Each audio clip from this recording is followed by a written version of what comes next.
Okay, listen, before you get mad at me, it is a react video. Me personally, I take a little bit longer than other people to react to things because I like to press the space bar and I like to yap. And listen, if you enjoy that, then I hope you enjoyed this video.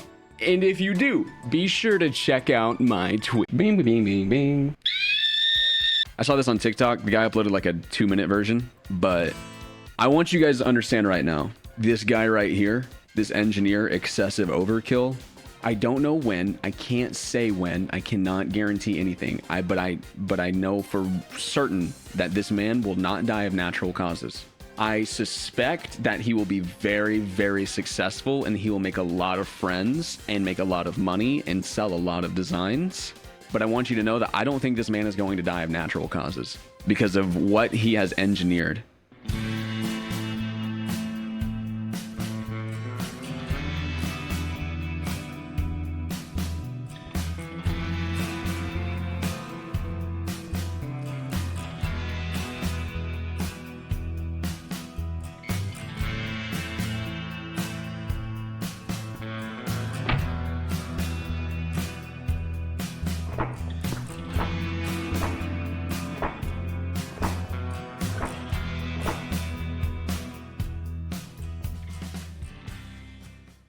Out of all my projects so far, this has got to be the most terrifying.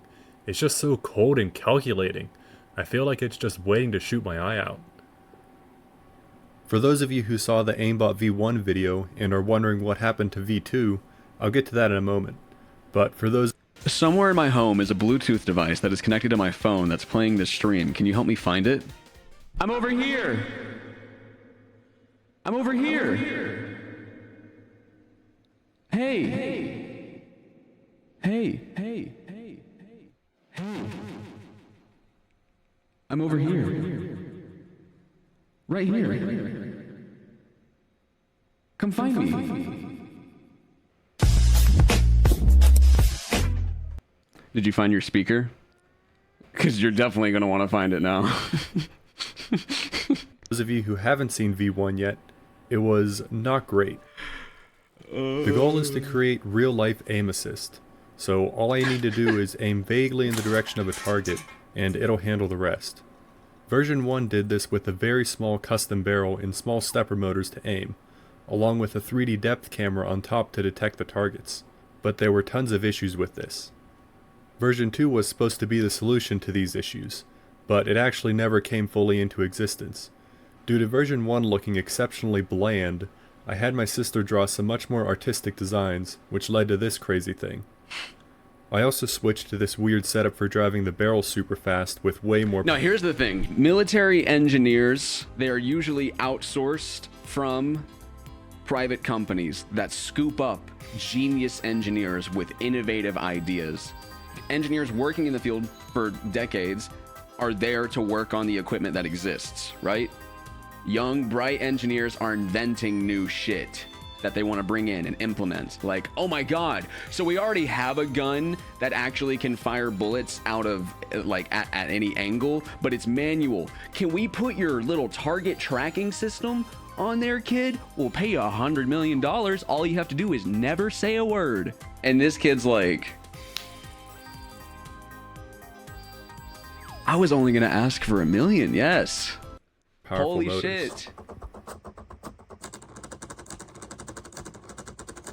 I started on some of the programming and immediately ran into issues with the accuracy of the camera and barrel mechanism. Because of this, I ended up putting the project on hold for about a year to work on some other things. And that brings us to V3, which is as big a jump from V2 as V2 was from the first version. So this thing is almost comically overbuilt, but that's what makes it fun. I'm going to break it down into 4 main parts. First of all, it needs to detect targets quickly and accurately. Then it needs some way to move the barrel around so it can aim at them, some sort of mechanism to actually fire the BBs along with the way to feed them, and finally some software to run the whole thing. Along with all of that, I also wanted to still look cool, so I got some more concept sketches made. Although this time we were much more limited with the design due to manufacturing constraints. Instead of 3D printing everything like last time, this one is going to be all metal.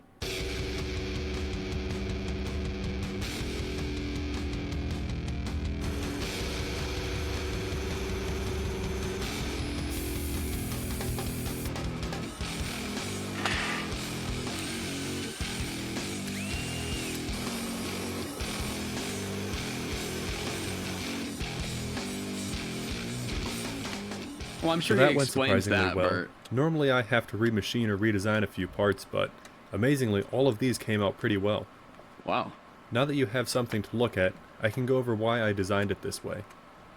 Both of the previous versions used something called a stereo depth camera.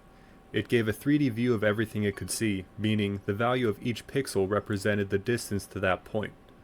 With that in a normal color camera, I was able to detect colored targets and find their actual 3D position. Oh, This shit. worked to an extent, but I was limited to only 60 frames a second, and it would often not detect enough. random items as targets. That's not Chances even are, 60. if you're watching this video, you've heard of Stuff Made Here, and may even remember him talking about these super fancy cameras he has placed around his shop. These things. They use infrared light that bounces off retroreflective markers. Oh, shit. This makes the markers appear extremely bright and easy for the camera to pick out from the surroundings. Right. Think of it like how when driving at night, your headlights make road signs appear almost blindingly bright compared to everything else around them.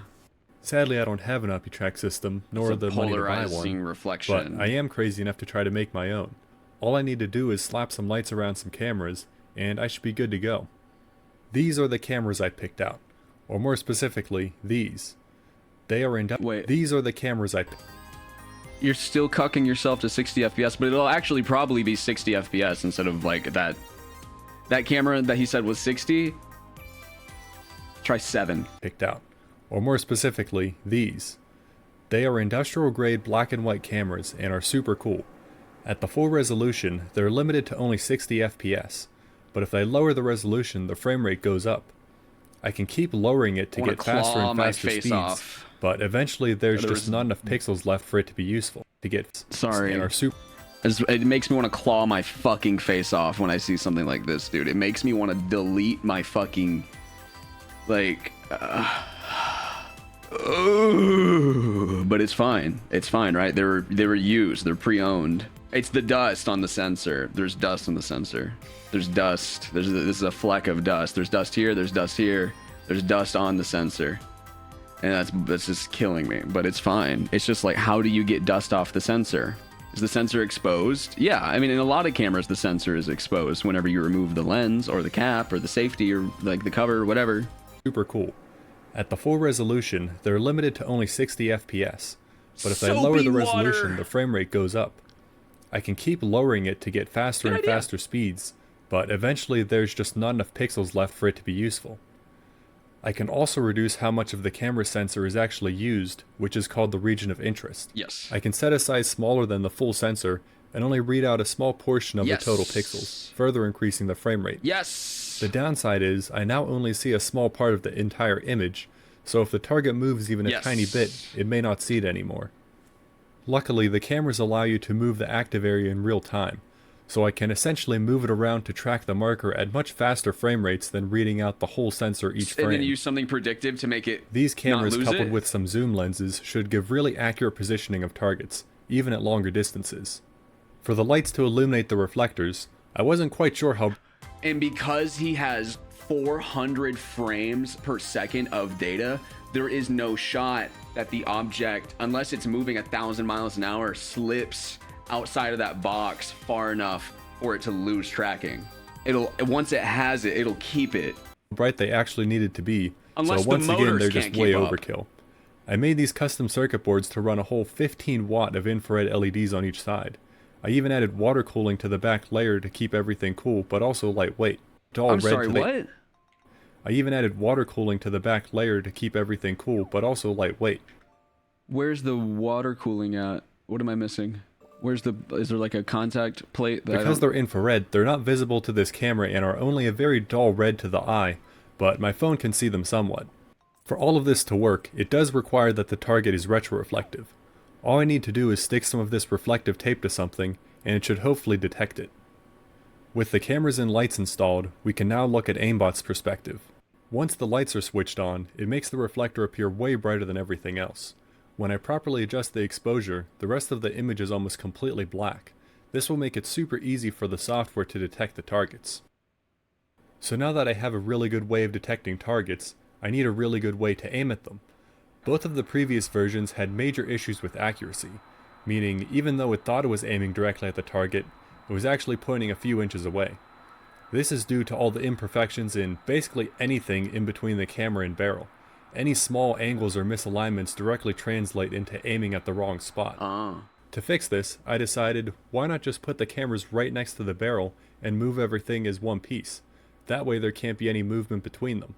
There will, however, still be some fixed misalignment, which I'll correct for later in software. The downside with putting the cameras on the barrel with zoom lenses is that they now only have a very small field of view. As 1P!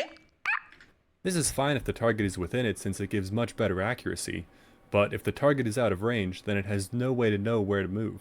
Right. That's why there's an additional third camera mounted to the frame, or an additional third camera that has a wide-angle lens. This allows it to see a much wider area so it can find any targets the zoom lenses may have missed. Because I now need to move not just the barrel, but also the cameras and lenses, I'm going to need much more powerful motors. So I want to know, where is he processing, if these are 1080 cameras, where is he processing this 36 megabytes of information per second? Like, where is he processing that? There's wires coming off the gun at the beginning. He was doing that on a PC. So version 3 of this weapon will be an all-in-one, not relying on external processor. It'll be in the gun. I stepped up to these industrial servos, which have over 20 times. And that third version we'll never see on YouTube. We will see it on the battlefield though, chat. And we'll see his face, suit and tie, saying, "I love my country." More torque than any of the previous versions. I did some preliminary testing before assembly was complete, and they can reposition insanely fast. It'll be slower once the additional weight is added, but it should still be more than enough. The motors have so much torque that they'd rip the teeth clean off any timing belts I could reasonably fit, so I had to switch to some lightweight chain instead. They're also really heavy, so there's no way I could have them moving around with the barrel like on V1. They need to stay stationary. I had to add a few gears to get this to work, which I try to avoid since 3D printed gears tend not to be very strong. But this was the best solution I could come up with. It did require some weird math to control the motors properly, since the up and down tilt is dependent on the left and right movement. But that wasn't too much work and ended up looking really cool. I am, however, a bit suspicious of those gears. I'm not sure how much load they can handle before they snap. This drive system was the main reason I switched to all-metal construction for the frame. 3D printing is nowhere near accurate or strong enough to hold everything in alignment under the forces that these motors can produce. Don't let a 3D printer hear you say that, dude. Those fucking guys are insane. Dude, if you say a 3D printer can't do this, they're like, actually, and then they fucking spend $400 of plastic to prove you wrong, and it's like, okay. But when I said it can't, I wasn't saying it was impossible. I was saying it can't reliably or efficiently. Like, hello? It's still expensive, and it's still not that great. Out of all the improvements I've made, I think the firing system is by far the biggest. It's designed to shoot these 6mm Airsoft BBs. For some reason, I decided to make whole custom firing mechanisms for both of my previous versions, Okay. neither of which ended up working very well. Okay. Now that I have huge motors to move this thing around, Yeah. weight isn't as much of an issue.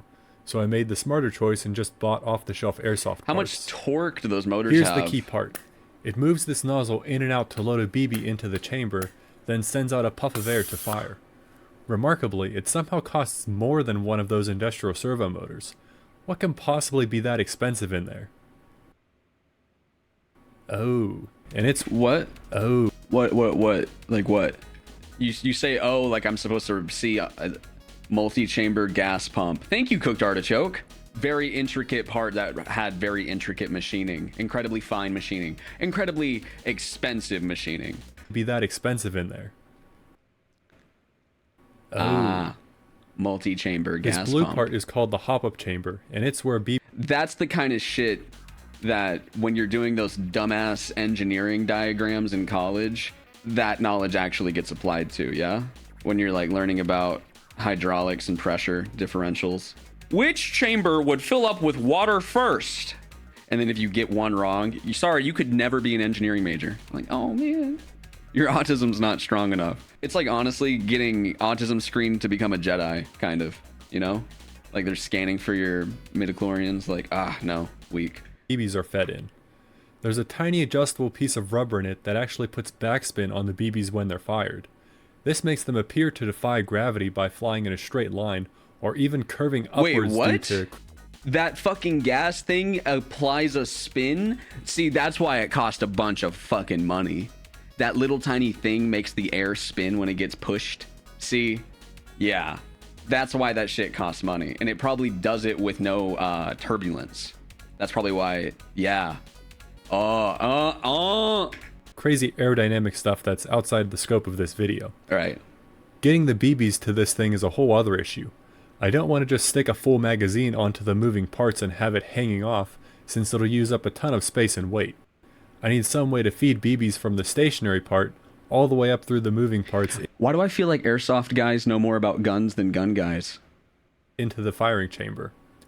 Originally I was planning on filling a long tube with BBs and pressurizing one end so it would force them all out. But this would have been very large due to how stiff the tubing is.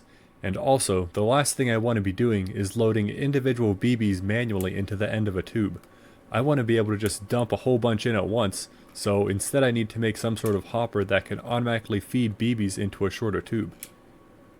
I came up with this design that uses a rotating... Airsoft gun nuts are just regular gun nuts. The autism makes them better at it. They like airsoft because it's less overstimulating. The loudness. It's the sound. Yep. Wheel with notches for BBs to fall into and then be fed into a tube. It would work great for a while, but would eventually get jammed. Oh, the BBs that's always not seem huge. to find some weird way to get stuck in between the rotating wheel and the housing. I tried a few different versions, but I ended up just redoing the whole thing.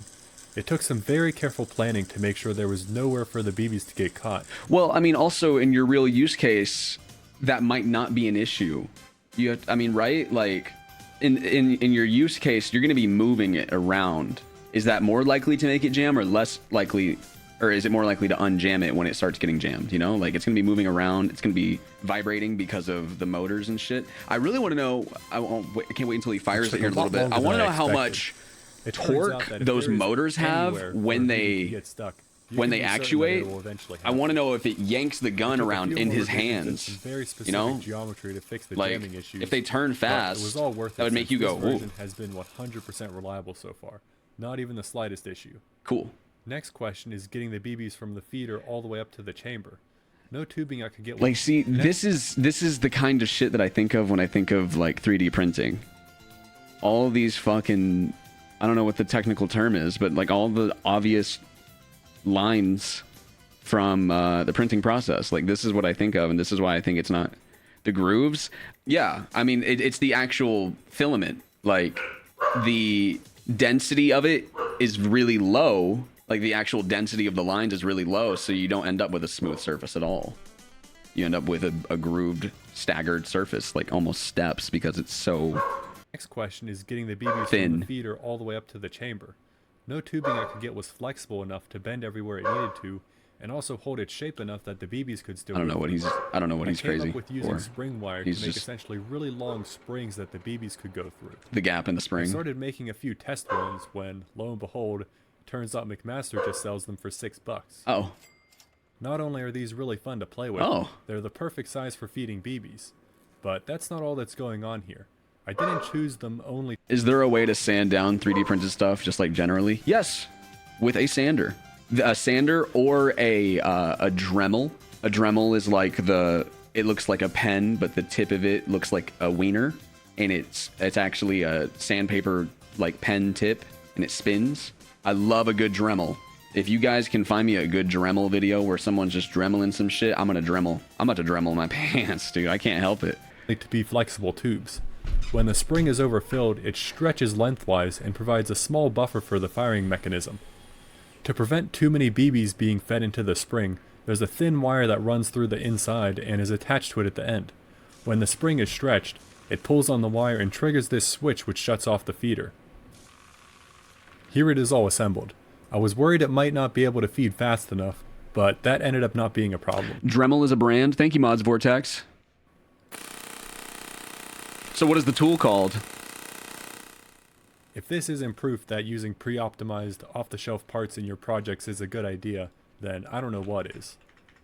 The final and biggest part of this project is the part you can't even see. We don't have a name for it. A handheld rotary power tool. We don't have a name for what a Dremel is. It's because Dremel kind of invented, did they patent the technology as well? Oh, do they own the patent for what a Dremel is? Can no other company make a Dremel?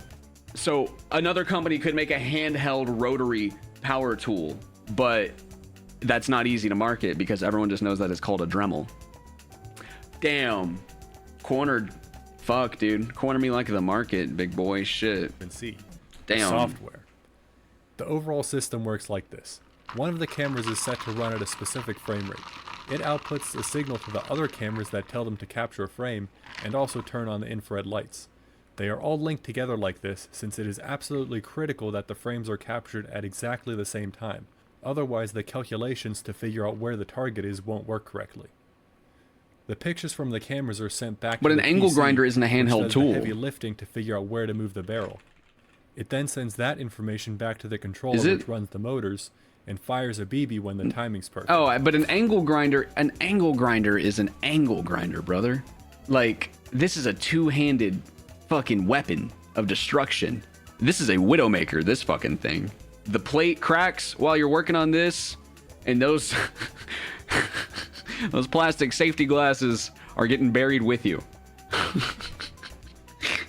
Just whoo, like you're a watermelon, dude.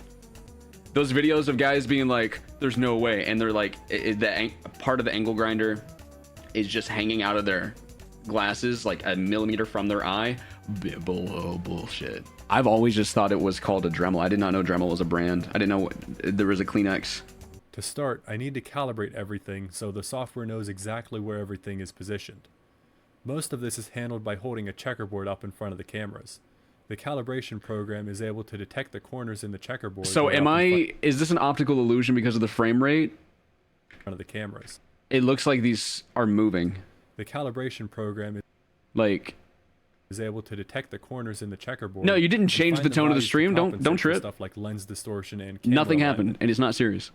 The barrel position also needs to be calibrated for.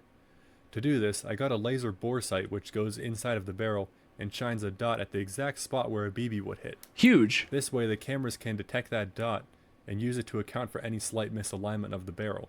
With all of this calibration data, the software can detect a target, find the 3D position of it by doing some stereoscopic calculations, which is the same way depth perception works for our eyes. Yes, I was about to say, like, stereoscopic meaning two, like, scopic, I don't know what scopic literally means as a root, but stereo meaning two, right? That's why the cameras are at the exact same position but offset from one another. Like, if they were like this, it would be fine, but everything would be sideways. Less practical, right? Because the gun is going to be moving around like this all the time. Field of view. Dude, this guy might be cooking something lethal. Figure out where it needs to move. Is this engineering autism or computer autism? Oh, gamer 0326. This is what Lockheed Martin calls the big one, the combo. This might be the trifecta. This might be the trifecta, actually. Engineering autism, computer autism, clean moral slate. Oh, buddy. You said how? 19? More like $19 million a year salary, am I right? Huh? When can you start? The point right at the target. To start out, got that Raytheon autism. Yeah. I have a piece of reflective tape over there for it to aim at. What it should do is move the barrel to aim directly at it. So something is definitely not working quite right. At low frame rates it works just fine, but whenever I try to increase it slightly, it starts jumping all over the place. I thought this might be due to my network speed. I am trying to shove 3 1 gigabit cameras through a single... How could they possibly be? You have the sensor area cropped. How could it possibly be a gigabit per camera? Info per frames? There is the same amount of info per frame, less when it's cropped. So he has a 1080p image that he has cropped. Black pixels in a video feed, they consume no data, like no data at all, right? Pixel off. It consumes very little data. So what's the difference between a gigabit and a gigabyte? Gigabit is a measurement of speed. Gigabyte is data storage. So whenever you have gigabit internet, you have divide that by 8. That's how many megabytes per second you have. So you have gigabit internet. That's awesome. You're getting like, what, like 165 something megabytes per second on gigabit internet. His IPv4 and 6 are in this video.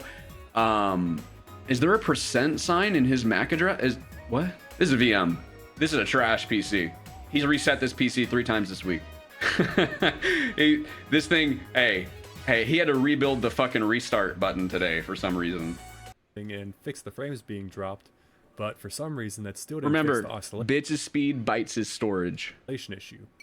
It seemed like the software was getting outdated frames from the cameras. Then I realized, of course it was getting outdated frames. It takes some amount of time for the frame to be sent from the camera to the computer and then interpreted before my program can even use it. While I was rewriting the code to account for this delay, I noticed something else that probably wasn't helping. The 3D printed gears were already showing signs of wear. Ugh. They definitely weren't that loose when I installed them. Ugh. I sort of saw this coming. 3D printed gears tend not to last very long. I mean, So I printed new ones, only instead of using them directly, I made silicone molds of them. This way I can cast them out of much more durable material. there you go. two-part See, resin that's, I feel, the useful application of 3D printing. No? Like, that is what I feel is, because this is bullshit recyclable material. It's not durable, but it is possible to intricately design with it. So using it to make a cast is I think, the perfect idea. Using it to make a mold is genius. Because now you have a frame, you have to recycle those fucking materials, or, I mean, it you know, costs very little to crack it open to get your cast out. But like, what? 3D the mold for a metal firing mechanism? I mean, yeah. Me who uses my 3D printer for fursuit parts. Yeah, and you're not using the actual, like 3D printing with the filament and the material, like it's useful, but it's useful as a step or a stage in a process. It's really useful for people who are designing, who are making prototypes. There are very few instances of 3D printing I've seen that make for good products that have longevity. Like, I don't know, what's a product that is, is 3D printed and not plastic casted? Most things are casted, like with molds. Used requires post-curing in an oven to reach full strength. So after that, in some machining to make the mounting holes, the new gears head. are ready. Which I promptly broke by tightening it too much onto the taper drive shaft. So I recast and remachined them, but this time I was a bit more gentle during installation. These gears are still on there after recording this video, but I noticed when testing under really high load, the gear just slips on the shaft, which isn't ideal. Luckily in normal operation they aren't under nearly as much load. Just to be safe anyway, I made some backups with industrial grade metal filled resin in case these ones ever break.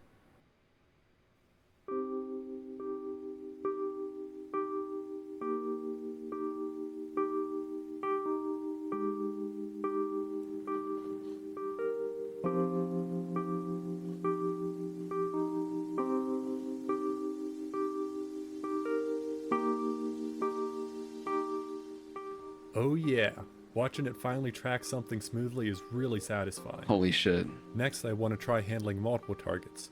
Everything up until this point was only designed to handle one at a time, so along with getting the wide angle camera to see all the targets, I also had to fix a lot of my previous code which broke when it saw multiple markers.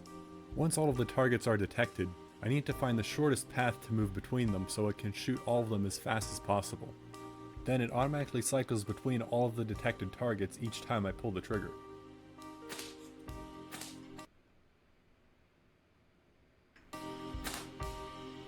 Perfect.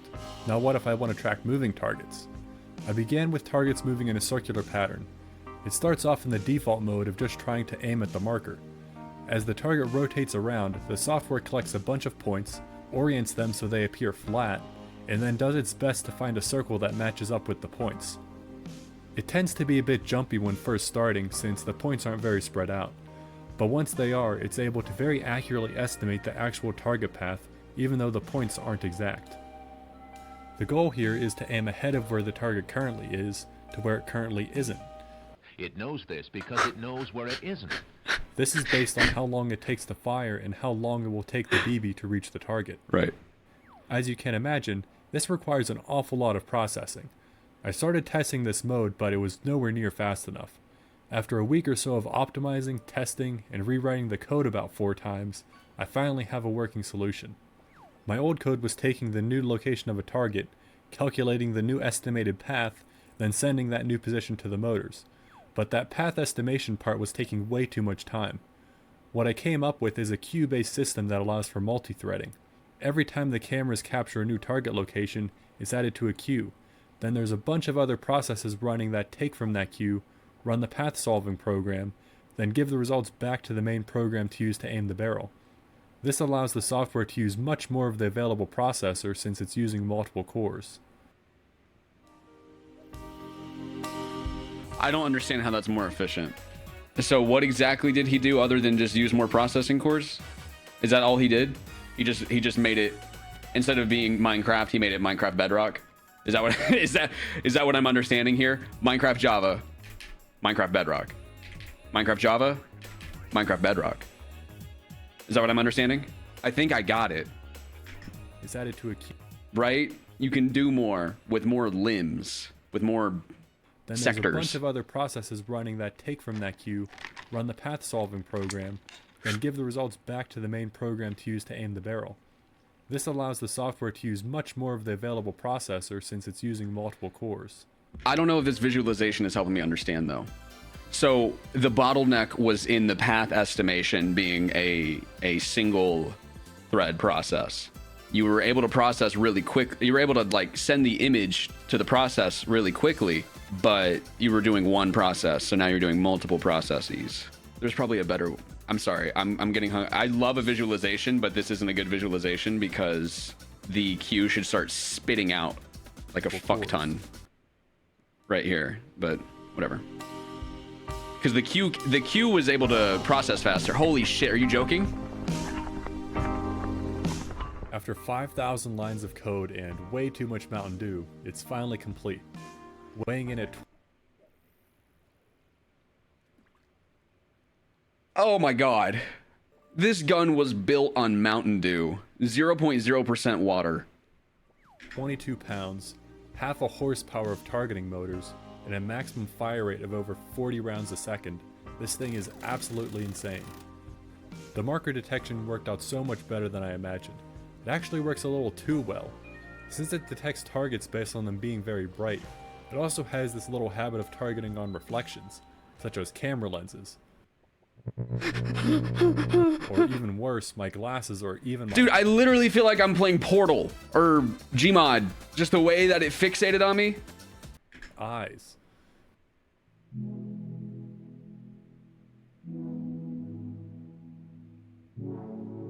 Did you have a moral moment? Did you have an ethics moment? Your eyes, the moment you looked at me from across the room, those eyes kept following me. Something popped in my brain. No, baby, only you. Yo, this guy has an insane jaw. Can I just point that out? Like, not even to be like a looks maxing guy. I don't care. I would point this out no matter what the current meme trend was. This guy has an insane jawline. Like a ridiculous jawline. What the fuck? This is the exact Minecraft reason Steve why I have it set almost. so it cannot fire all by itself. It must have someone pulling the trigger all the way back first. The touchscreen on top allows you to select the firing mode, either single, burst, or full auto, any of which can be combined with one of the 3 targeting modes. The ethical moment was making it to where it can't fire on its own. Manual mode simply disables all the auto-aiming functions and allows it to operate like normal airsoft, with the exception of being able to click on the wide view and move the barrel in a specific direction. The other targeting modes are where things get interesting. All you need to do is pull the trigger halfway to engage the targeting system. In single mode, Like it a will automatically camera? lock onto and aim at any target within range. Then once you fully pull the trigger, it waits until it's aimed perfectly at the target and then fires. You literally just made an AF lock for a gun. You just made the autofocus button on a goddamn DSLR for a rifle. In multiple target mode, it uses the wide angle view to detect all visible targets and finds the fastest path to hit them all. Then when the trigger is pulled, it fires and will increment to the next target on the next trigger pull. Or when in full auto mode, it will automatically fire and move between all targets as long as the trigger is being held down.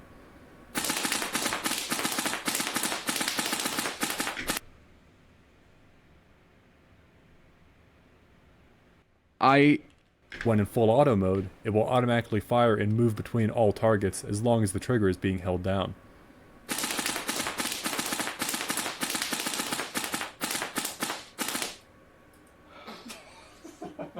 I'm very glad I decided to mount the main cameras directly to the barrel. It is so much more accurate than the previous versions were. It will regularly land shots directly in the center of the little pieces of tape I've been using. He used infrared for this, right? Ultra kill. Ultra kill. The spike. The minigun. That's all this needs to be a useful combat weapon. Night vision scope. Find your target. Dart. Infrared glitter tail puff at the end of the dart. Stuck in your target. They're like, ow, what the fuck was that? Target locked. I mean, come on. My opponent, when I start throwing coins up in the air. And this is with only 1/5 of the resolution the cameras are capable of, since I had to lower it so much to frame rates. Alright, enough of those easy targets. Let's see what this thing can really do. Holy shit. This is where the ability to reduce the area of the camera sensor that's being used is going to be super useful. I updated the software to automatically switch to a smaller portion of the sensor once a target's detected, then move that area around to track the target as Which it would moves. make it more efficient, right? With that, I was able to boost the frame rate all the way up to Yep. around 1000 FPS. Unfortunately, after I had already spent the day making software changes, I found a bug with the cameras that prevents me from using the ROI function correctly. Whenever I try to use a lower overall resolution and a smaller sensor area, it keeps me from seeing the lower portion of the frame. Surprising. Support to try to... Wait, so what's happening? Keeps me from seeing the lower portion of the frame. I'm trying. I can't see what he typed on here. ROI 213 by 170. What's the anchor point? Is it from the top left or is it from the? Is it from 0 0?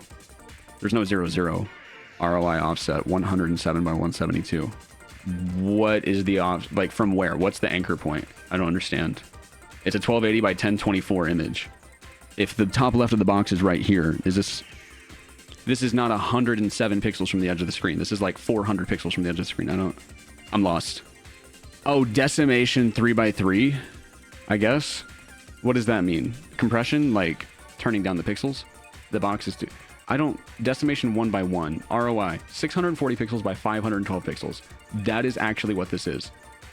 321 pixels from the left edge of the image, yes. 514 pixels from the top, yes, that is true. Because it's 1024, yes, that is perfectly true.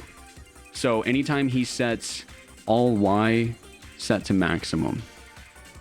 Try to find a solution from try to use a bug with the cameras that prevents me from using the ROI function correctly. Whenever I try to use a lower overall resolution and a smaller sensor area. Decimation 2x2. It went from a 1280 image to I guess that would be half 640. That makes sense. Okay. Decimation meaning like actually reducing it. I spent a week talking with support to try to find a solution, but the cameras were out of warranty, which is not. Well, well, what I think is happening is because you're using decimation, you might have to multiply the offset, right? Like maybe that's just a code, a bug in their code, and maybe he wouldn't be able to do that. But so if he's reducing the number of pixels by to half, right? He may need to double the offset because it may still be doing just the, I don't know, actually. That's weird. That is weird. And that's probably a weird use case that they weren't able to test for because they were like, what if someone does this and this? What if someone crops it and reduces the pixel count? An issue on board the camera, probably just like, probably an issue with the way that they set up the inputs for the camera to interpret. They probably didn't actually translate whatever person inputs for the ROI offset into something that's reasonably, or something that actually represents the change the user wants to make to the area. Because this is supposed to be 257, but if this is if the image is 256 pixels tall, this is not, the corner of this right here is not sitting on pixel 257, which would be outside of the image. It's not the edge of the image. It's lying. So weird. That's strange. Surprising. So they couldn't provide full support. I was, however, able to get new firmware for them, with the disclaimer that it may or may not brick the cameras. You know what this means? This means they did this for him. This means that they actually just patched the camera firmware for him. I really didn't want to be stuck with completely dead cameras, so I ended up just disabling the new code and was stuck hoping the current frame rate would be good enough. I have the software assume the dart will continue in a straight path and to aim ahead of it based on how Other guy fast got it's paid. moving and how long it would take a BB to reach it. Similar to how tracking the spinning targets worked, only this time I'm just skipping the advanced path fitting stuff due to how fast it will need to react. I have it set to immediately start firing in full auto once it sees a moving dart. This will give it the best chance of at least hitting once. This also results in a terrifying random spray of BBs everywhere as it follows the dart, so I had to set up sheets to keep from accidentally shooting my monitors or lights. No shot. No shot. No shot. Hold on, get the fish off the screen. No shot. At the beginning, it seemed like it was way overshooting the dart, so after I tuned some of It the tried. timing settings, it seemed like it was getting a bit closer. When we were testing these in person, we had no idea how close we actually were since everything happened so fast. Dude.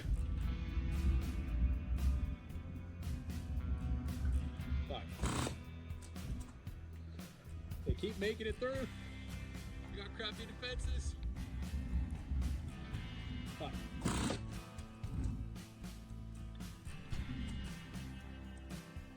After trying to hit around 30 darts and missing every one, we gave up for the night and decided to try again the next day. However, when I was looking through the video, I found one shot that just barely managed to hit.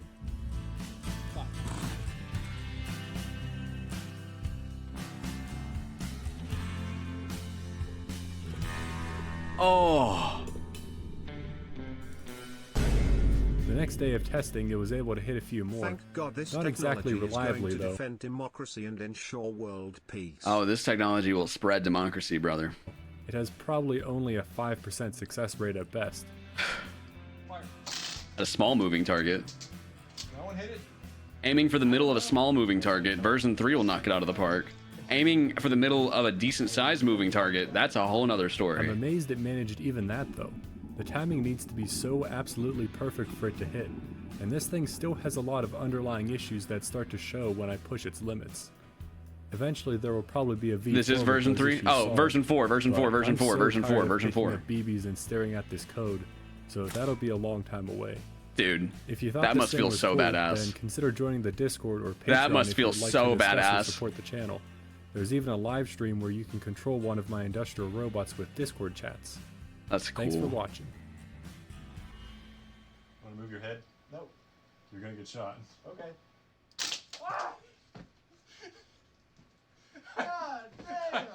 The hand. Alright, fine. One more. Don't point it right at it because it's going to shoot at it and you're behind it. Line of sight, crossfire. Hello? If you don't make this a react video, you're a big stinky. Okay, react video. Okay. There, I made the thread.